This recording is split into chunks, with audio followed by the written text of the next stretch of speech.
শুভ দুপুর বন্ধুরা। আজকে দেখো নিয়ে আসলাম ডাঁটা পাতুরি। আর সেটা আলু আর বেগুনটাকে আগে একটু ভাজা করে নিচ্ছি, তারপরে দেখো ডাঁটাগুলি কেটে একটু ভাপিয়ে নিয়েছি, আলুটাকেও ভাপিয়ে নিয়েছি।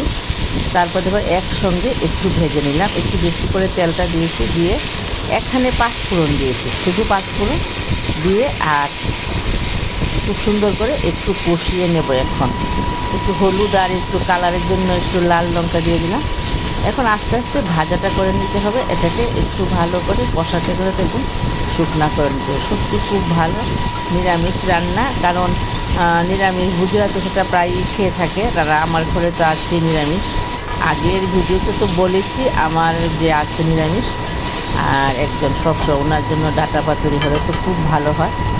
আর দেখো মশলাটাও আমি একটু সরিষা দিয়েছি এখানে, আর কাঁচা লঙ্কা আর আদা একসঙ্গে সবগুলিকে ভাপিয়ে তারপরে মশলা পাঁচফোড়ন দিয়ে আমি এটাকে দিয়ে দিলাম। আর এখন দিলাম পিঙ্ক সল্ট। পিঙ্ক সল্টটা খেলে নাকি খুব ভালো, তার জন্য তরকারির সঙ্গে ভাতের সঙ্গে আমরা এই সল্টটাই এখন খাই সবাই মিলে।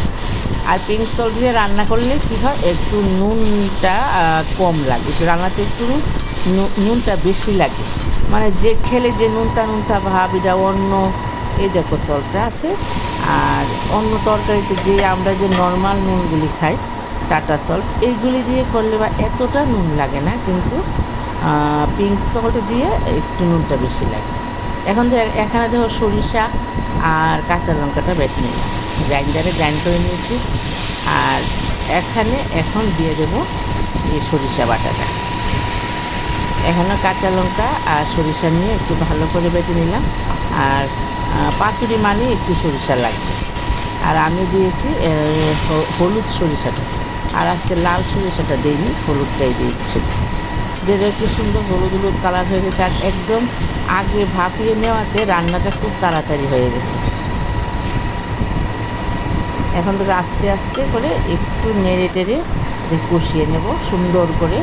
এটা ঝাঁঝ আসবে, একটা গন্ধও বেরিয়েছে। আর রান্নাটা কেমন লাগলো, যদি ভালো লাগে একটা লাইক, একটা সাবস্ক্রাইব দিয়ে আমার পাশে থেকো। আর কি বলবো তোমাদেরকে, আর এখন দিয়ে দিলাম একটু বাটার, মানে এই রান্নাটার মধ্যে বাটার দিলে খুবই ভালো হয়। নামানোর আগে একটু বাটার আর কাঁচা লঙ্কা ছিঁড়েও তোমরা দিতে পারো। কাঁচা লঙ্কাটা একটু ছিঁড়ে দিলে কি হবে, যারা একটু ঝাল খেতে ভালোবাসে তারা একটু মানে কাঁচা লঙ্কা ছিঁড়ে একটু একটু একটু একটু ঘষে ঘষে খাবে। এটা হলো একটা খাওয়ার স্টাইল। আর আমরা তো অনেকেই কাঁচা লঙ্কা ভালোবাসি। কাঁচা লঙ্কা রান্নার একটা ভীষণ মশলা, আর কাঁচাও খেতে ভীষণ ভালো লাগে।